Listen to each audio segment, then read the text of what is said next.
Generasi intelektual dan obrolan seru inspirasi OSIS. Jangan lupa subscribe. Sebelum lanjut, tekan dulu tombol loncengnya.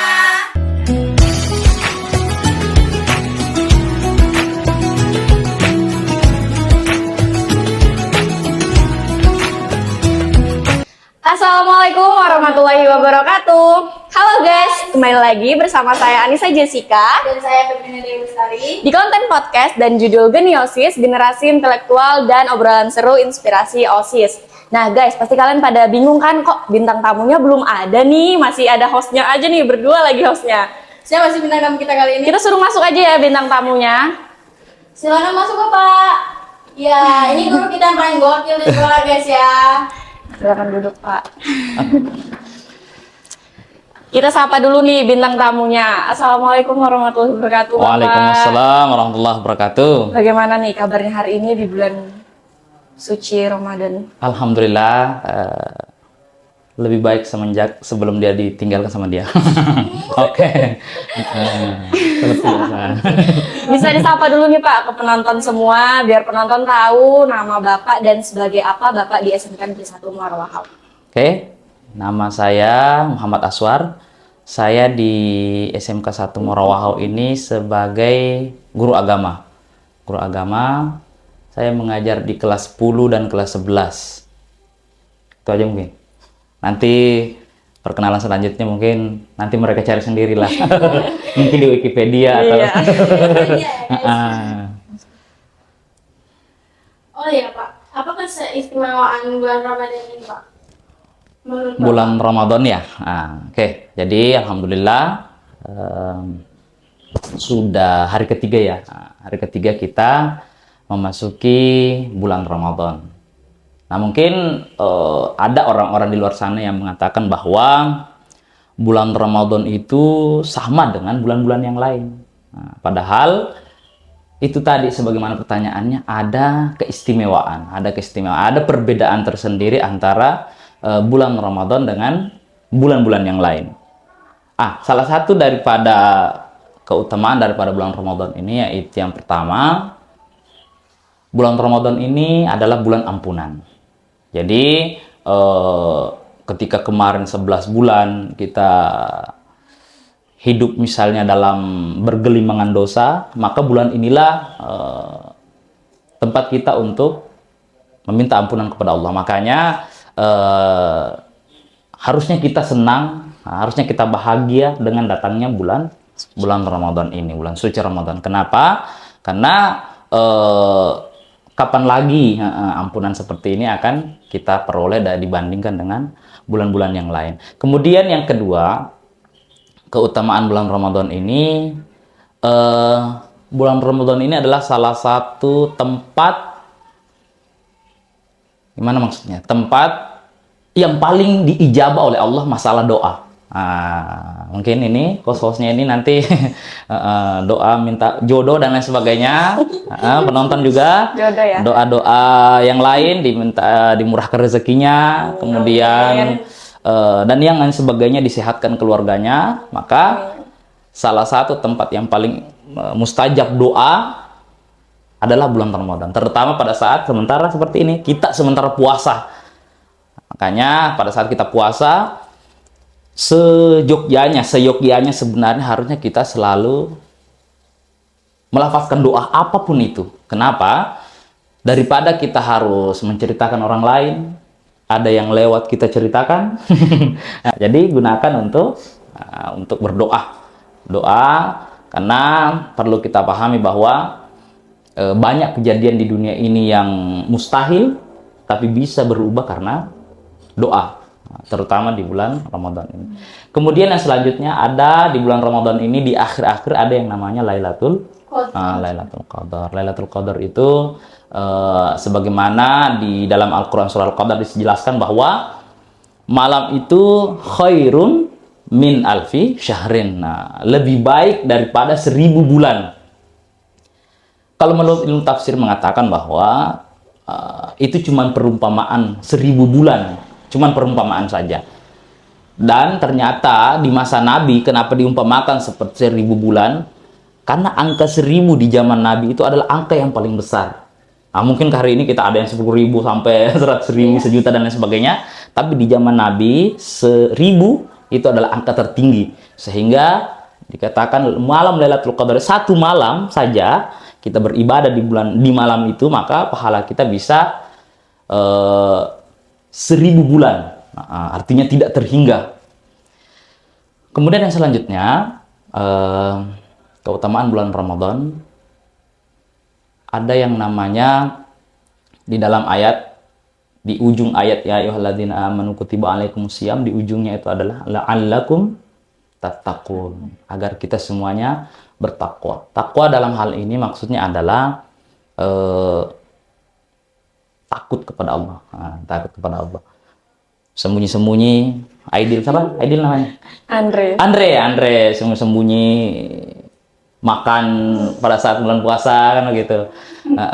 Ada mungkin yang tidak diketahui orang tuanya, kunci pintu, mokel di dalam. Kalian puasa semua? Alhamdulillah puasa semua. Oke. Saya tidak, Pak. Tidak, karena datang tamunya. Ya. Oke, Pak, kenapa puasa wajib di bulan Ramadan? Kenapa puasa wajib? Puasa wajib ini itu cuma ada dua. Yang pertama di bulan Ramadan, yang kedua puasa yang wajib. Puasa yang wajib itu puasa nazar. Sudah dengar? Puasa nazar itu adalah puasa utang, puasa janji. Nanti kalau saya peringkat 1, saya mau puasa 3 hari.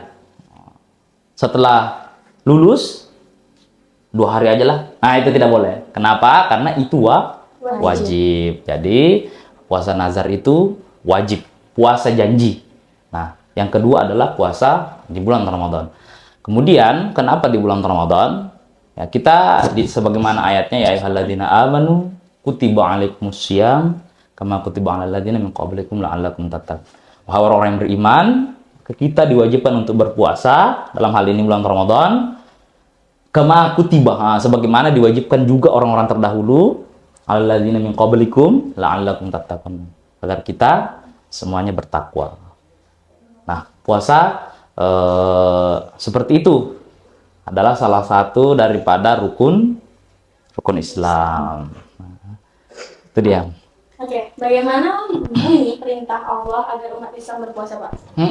Yang tadi saya sebutkan. Nah, itu nanti bisa dibuka sendiri, pemirsa yang di rumah. Di dalam Quran surah Al-Baqarah ayat 183 nanti dibuka. Sebagaimana sudah saya sebutkan tadi ayatnya. Oke, bisa atau enggak nih Pak, niat berpuasa dilakukan setelah ada tanda imsak? Imsak. Kalau menurut kalian imsak kita apa sih? Batasan nggak boleh makan lagi. Batasan tidak boleh makan lagi. Jadi sudah ada batas nih. Kita baru niat di situ. Nah, bolehkah? Yang menjadi masalah adalah kata imsak. Imsak itu sebenarnya cuman ada kita di Indonesia saja. Di luar negeri, bahkan di negara-negara Arab, imsak itu tidak ada. Sebenarnya jangka waktu batas daripada kita berpuasa, sudah mulai berpuasa itu pada saat sudah mulai adzan subuh. Jadi 10 menit sebelum adzan subuh, biasanya kita di Indonesia disebut sebagai imsak, batas. Nah, kenapa disebut imsak kita di Indonesia? Karena ada namanya unsur kehati-hatian. 10 menit inilah untuk kita sudah selesai semua, prepare. Sudah selesai semua 10 menit, sudah siap-siap kita untuk sholat subuh, untuk berpuasa di esokan harinya. Nah, 10 menit ini tadilah tempat kita untuk bersiap-siap. Tidak ada lagi proses makan, minum, ngobrol, minum kopi dan lain sebagainya, sudah tidak ada lagi. Padahal kalau misalnya masih bisa sebenarnya. Kan seperti malam kedua kemarin kami di rumah lambat bangun. Nah, maka kami sahurnya di Waktu imsak itu 10 menit itu dimaksimalkan. Nah, itu maksudnya adalah supaya kehati-hatian saja, agar supaya tidak terburu-buru. Kenapa? Karena Sebagai penanda. penanda, betul, sebagai penanda bahwa sudah mau masuk waktu nih, sudah bersiap-siap. Nah, pada dasarnya batasnya itu adalah pada saat adzan subuh. Adzan subuh. Kalau sudah adzan subuh baru niat, nah itu nggak bisa sudah. Artinya baru mau sahur misalnya. Kalau niat mungkin ya karena dalam hati ya bisa aja mungkin kan ya karena dalam hati. Oke, Pak. Pak, bagaimana jika kita ingin mengganti puasa di tahun lalu atau beberapa tahun lalu dan kita lupa jumlah puasa yang belum terbayarkan di bulan lalu? Ada puasanya belum dibayar. Banyak orang. Banyak. Nanti ingat-ingat. Banyak, Tambah-tambah banyak kan. Terutama biasanya perempuan. Laki-laki ada juga malu ngomongnya aja. Karena kalau perempuan ada alasannya. Iya. Laki-laki tidak ada. Jadi itu wajib diganti. Ingat, wajib diganti. Jangan sampai kadang kita melihat perempuan tidak puasa di bulan Ramadan, wah enak ya. Tidak puasa, tidak sholat, makan siang-siang, kan gitu. Minum es Minum es siang-siang di tengah orang lain lagi kering tenggorokan. Di tengah orang lain yang lagi puasa kita Lagi puasa minum. enak. Ternyata pendapat kalian golongan perempuan mengatakan bahwa Itu nggak enak. justru tidak enak. Yang pertama Kita harus mengganti puasa. mengganti puasanya, betul. Kemudian yang kedua Menahan rasa sakitnya. menahan rasa sakit daripada yang tidak usah dipikir oleh laki-laki. Karena tidak mungkin sampai ke sana. Artinya adalah berbeda memang keistimewaan bulan Ramadan yang lain, berbeda suasana bulan Ramadan kita tidak makan dengan bulan-bulan yang lain. Kita makan di bulan Ramadan beda rasanya ya. Nah, iya, beda pasti rasanya dengan makan siang-siang di luar bulan Ramadan. Nah, bolehkah kita mengganti tapi lupa Jumlahnya. saking banyaknya mungkin. Saking banyaknya. Makanya yang pertama adalah kita harus telaten. Misalnya tahun ini 3, usahakan di bulan Syawal ya langsung diganti untuk menghindari penumpukan tadi itu penumpukan. Kemudian yang kedua yang harus kita lakukan adalah yang perlu kita tanamkan dalam diri bahwa itu utang. Ingat, kewajiban itu maksudnya adalah utang. Harus dibayar. Kalau tidak dibayar maka nanti dibayar di akhirat. Dibayar nanti di akhirat. Karena pernah suatu ketika Nabi mengatakan kepada para sahabatnya, tahukah kalian orang yang bangkrut? Sahabat bilang, ya bangkrut ya habis hartanya. Penjual habis hartanya. Usaha habis hartanya. Kata Nabi, orang yang bangkrut itu bukan seperti itu. Di akhirat nanti ada nanti orang yang datang, misalnya contohnya namanya Andre, datang bangga dia kan, banyak pahalanya nih, pahala puasa, pahala sholat, pahala zakat, banyak dia. Masya Allah OTW sekali. surga cek. OTW surga. Nah, akan tetapi pada saat selangkah mau masuk ke dalam surga, ada yang ada yang menagih utang, ada yang protes. Dulu saya tetanggaan sama dia di dunia, ngomong dicarain terus saya, diambil lagi pahalanya. Sampai pahalanya tadi ini habis. Padahal tadi dia berbangga dengan banyaknya pahalanya.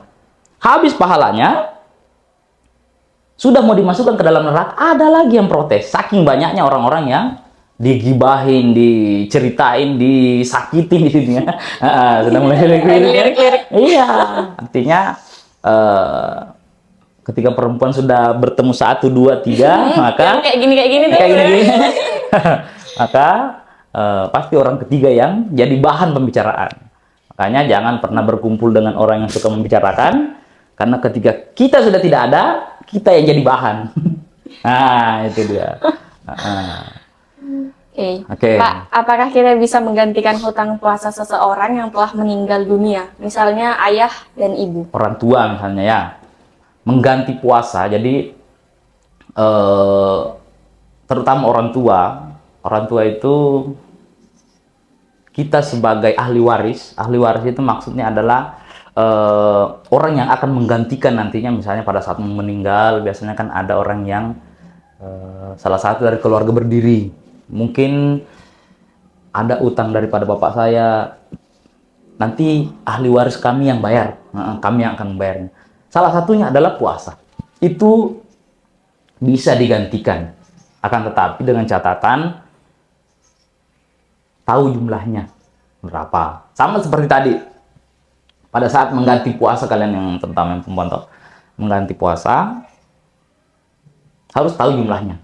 Loh, bagaimana caranya kalau 1 tahun misalnya 7, 14, dari lah sampai lupa sudah berapa. Nah, dari kecil. Nah, makanya yang perlu dipahami bahwa diperkirakan saja. Karena selayaknya utang, pada saat setelah kita tebus, itu akan ringan perasaan kita. Jadi meskipun kita perkirakan tadi ini, tapi masih berat rasanya, maka berarti belum cukup nih. Masih mau diganti. Nah, itu. Sama seperti tadi. Nah, anak adalah ahli waris apapun bentuknya, terutama masalah puasa. Nah, itu harus digantikan. Itu tadi, innamal a'malu binniyat.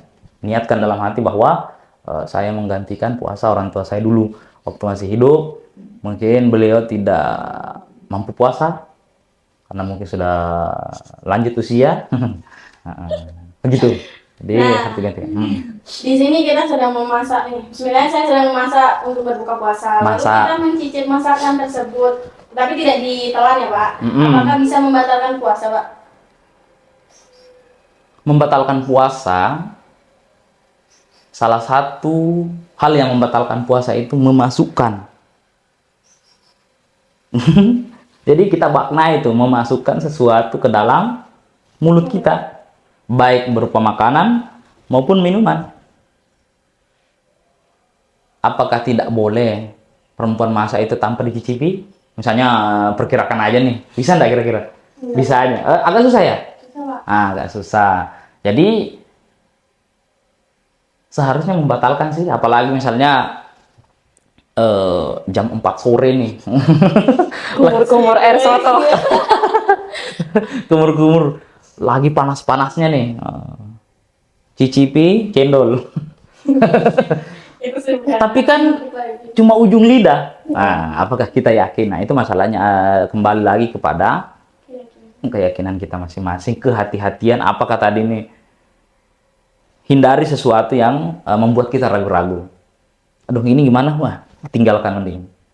Perkirakan aja. Artinya kita yang memakan masakan itu juga akan paham bahwa yang masak ini orang yang sedang berpuasa. Karena ketika ada kesalahan dalam memasak, sebenarnya kami yang menikmati ini, kalian tidak perlu khawatir. Karena kami menikmati, misalnya kesalahan nih, terlalu asin dan lain sebagainya. Itu bukan urusan kalian. Urusan kami adalah menikmati kesalahan itu dengan sesuatu ya. Biar asin makan aja. Makan aja, artinya. Mungkin rasa juga. Karena yang bikin adalah orang berpuasa.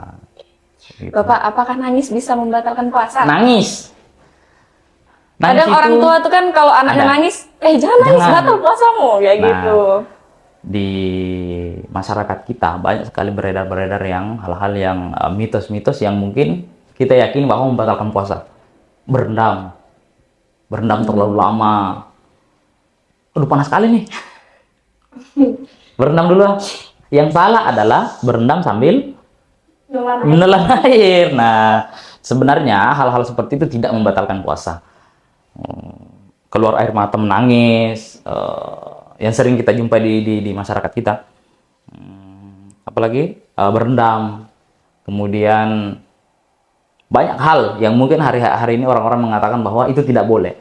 Cuma kembali lagi bahwa itu sebuah kehati-hatian. Jangan sampai sama pada saat kita berwudu, pada saat kumur-kumur. Nah, pada saat kumur-kumur, kalau bisa diminimalisir kesalahan di situ. Kumur-kumur tidak usah seperti pada saat kita kumur-kumur di luar bulan puasa. Kan? Sampai takutnya 3 kali masuk tidak keluar sama sekali. Untung kalau keluar 1 kali atau 2 kali. tidak keluar sama sekali, masuk. Nah, Lega nih, lega. Mau wudhu ah. Lagi loyo nih, wudhu ah, sambil kan. Bukannya sambil menyelam minum air, sambil wudhu telan air. Nah, itu dia. Jadi itu tidak membatalkan puasa pada saat kita berendam. Itu sama halnya kita kategorikan hal ini sama halnya pada saat kita dari luar ruangan. Kemudian masuk kita ke ruangan yang ber-AC. Sama halnya seperti itu. Jadi tidak membatalkan puasa. Bapak, apa-apa saja yang dapat membatalkan puasa?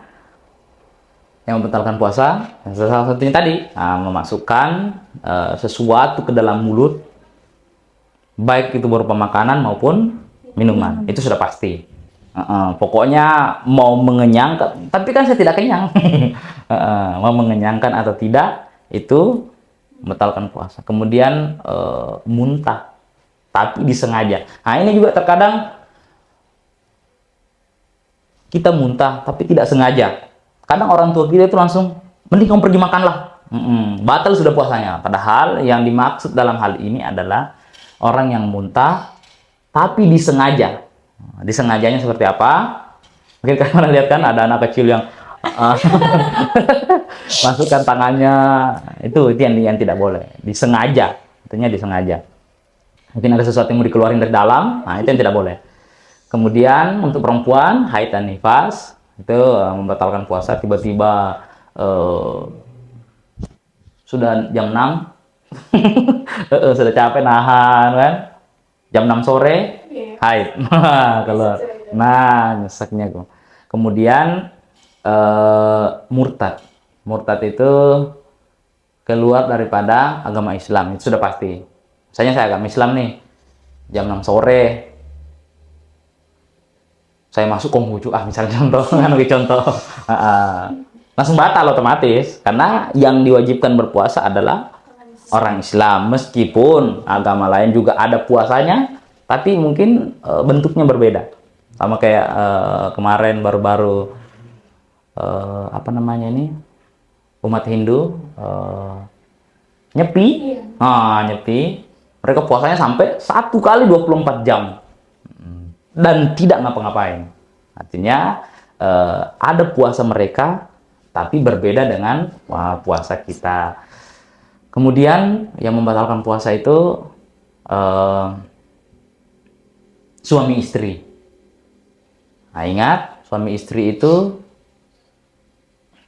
sesuatu yang halal, tapi dilarang di siang hari bulan Ramadan. Nah itu. Jadi dalam Islam itu ada terkadang sesuatu yang halal tapi diharamkan. Ada waktu-waktu tertentu. Makanya dikatakan bahwa bulan Ramadan ini bulan pendidikan untuk kita semua. Banyak sekali ilmu yang bisa kita pelajari. Salah satunya adalah belajar untuk sabar. Kalau mau belajar sabar, maka tekunilah puasa di bulan Ramadan. Kenapa?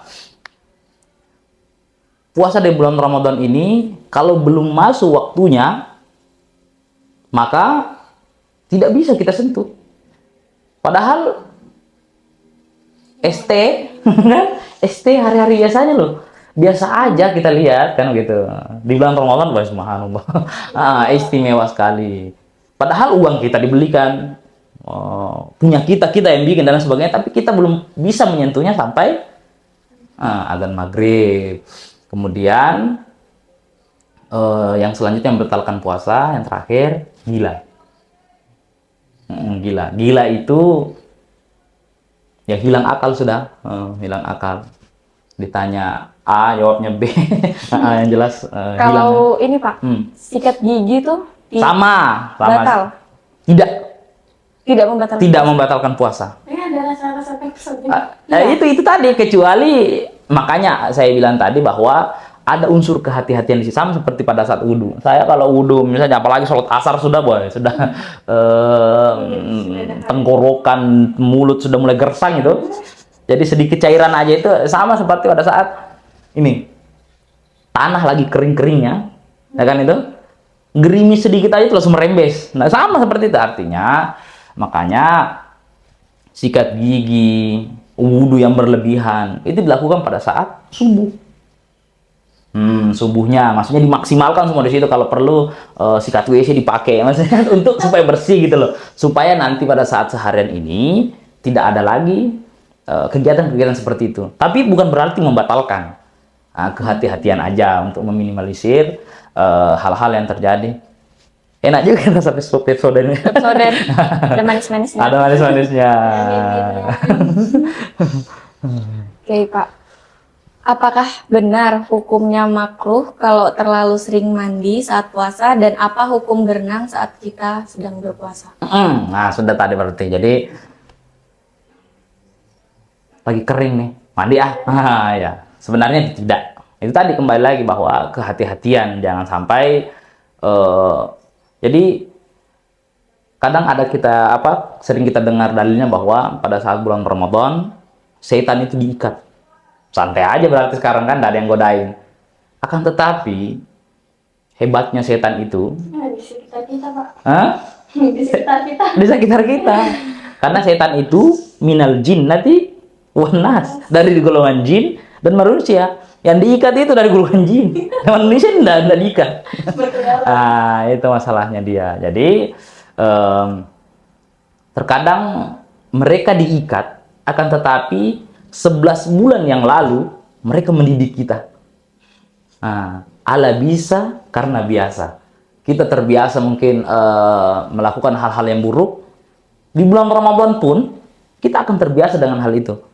Kok saya bisa begini ya? Padahal setan sudah diikat semuanya. Ini yang goda saya siapa? Ini artinya didikan setan tadi ini selama 11 bulan yang berhasil berarti. Setannya diikat, sifatnya masih ada sama kita. Itu dia. Jadi tidak membatalkan puasa, mau berendam pun dan lain sebagainya, itu dikhawatirkan aja, jangan sampai. Kan kalau berendam kan tidak ada yang lihat sudah tuh. Boleh nih, biar cuma 1 teguk 2 teguk gitu. Apa hukum sholat tarawih saat bulan Ramadan? Apa sholat tarawih boleh dikerjakan sendiri di rumah, Pak? Hukumnya dulu itu sunnah muakkad. Sunnah muakkad itu sunnah tapi mendekati wajib. Artinya sangat diperintahkan, sangat dianjurkan. Kenapa sangat dianjurkan? Yang pertama ya karena cuman terjadi sebulan dalam setahun. Di bulan Syawal, ya Allah saya mau salat tarawih, tidak bisa. Karena bukan Ramadan, jadi bukan waktunya. Alhamdulillah kan bukan waktunya. Yang pertama itu bulan Ramadan itu hukumnya ya sunnah muakkad. Kenapa? Karena jarang terjadi. Kemudian yang selanjutnya, bolehkah kita apa tadi? Apa tuh, Pak? Sholat tarawih. Sholat tarawih di rumah sendiri. Bolehkah? Boleh. Jawabannya boleh. Cuman masalahnya adalah sama seperti pada saat kita makan. Makan sedikit dengan makan banyak. Sama-sama makan nih. Ada yang kenyang, ada yang tidak. Sama seperti itu. Artinya pahalanya cuma satu. Kenapa tidak kita cari pahala yang besar? Karena di bulan Ramadan semuanya dilipat gandakan oleh Allah. Sholat sunnah pun bisa jadi dikasih pahala sholat wajib. Sholat wajib apalagi dilipat gandakan. Nah, oleh karena itu sholat tarawih di rumah bisa dilakukan meskipun sendiri. Tapi alangkah lebih baiknya dilakukan secara berjamaah. Bukan berarti di masjid. Untuk perempuan, kalau laki-laki itu harusnya di masjid. Nah, itu dia. Oke, pertanyaan terakhir nih, Pak. Terakhir. Bagaimana hukumnya orang yang berpuasa tapi tidak sholat? Puasa tapi tidak sholat. Nah, ini pertanyaan yang lumayan. Pertanyaan seperti ini sama seperti pertanyaan pada saat orang mengatakan berjilbab tapi belum baik. Mending belum baik, tapi mending baik tapi tidak. Itu sama halnya seperti itu. Ingat, ini merupakan 2 perintah yang berbeda. Jadi ya silakan. Mau puasa tapi tidak sholat, mau sholat tapi tidak puasa. Ya tidak ada masalah. Masalahnya adalah ketika kita puasa tapi tidak sholat, ya kita paling dimintai pertanggungjawaban kenapa tidak sholat. Kita sholat tapi tidak puasa, ya tidak apa-apa. Tapi tetap dipertanggungjawabkan kenapa kita tidak puasa. Karena 2 tidak terkait. Sama seperti tadi jilbab dan lain sebagainya. Nantilah saya berjilbab pada saat saya baik. Justru berjilbab supaya kita baik. Nah, alangkah lebih bagusnya misalnya sholat sambil puasa. Karena sama-sama kewajiban. Kewajiban itu maksudnya adalah ketika kita tinggalkan maka kita mendapatkan dosa. Jadi lebih baiknya lagi kita laksanakan dua-duanya. Cuman di bulan Ramadan itu sering muncul istilah-istilah seperti itu. Sering muncul istilah-istilah seperti itu, apa namanya, memprovokasi kita bahwa ini merupakan dua hukum yang saling berkaitan, padahal pisah. Tentang sholat ada sendiri perintahnya, tentang puasa juga ada sendiri perintahnya. Jadi tidak dilakukan, ada sendiri konsekuensinya, tidak keterkaitan sama sekali. Mending kamu buka saja sana.